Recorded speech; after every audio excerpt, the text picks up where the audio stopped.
1, 2, 3, come on.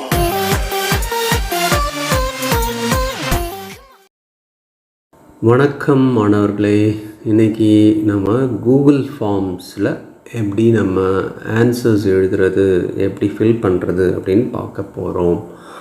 So இதுதான் Google ஃபார்மில் உங்களுக்கு டெஸ்ட் அனுப்பியிருக்கிறாங்க, தமிழ் தேர்வு ஒன்று அனுப்பியிருக்கிறாங்க இல்லையா? ஸோ இது ப்ளூ கலரில் இருக்கிற அந்த லிங்க்கை நீங்கள் டச் பண்ணிங்கன்னா அதனுடைய கூகுள் google.comல இதனுடைய இது உங்களுக்கு ஓப்பன் ஆகும். உங்கள் பேரை நீங்கள் டைப் பண்ணிக்கலாம். டைப் பண்ணுங்கள், பள்ளியின் பெயர்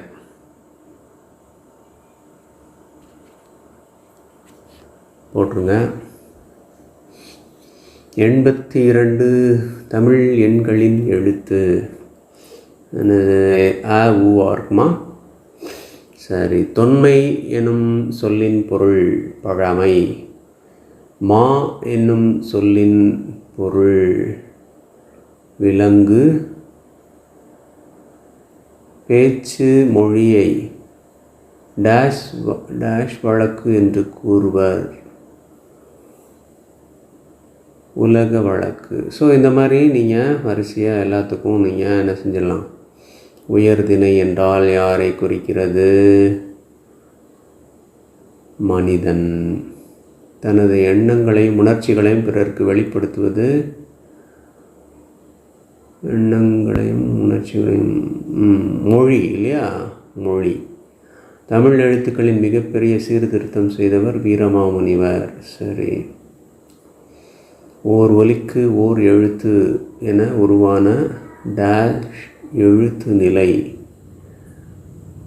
ஓர் ஒலிக்கு ஒலி எழுத்து இல்லையா?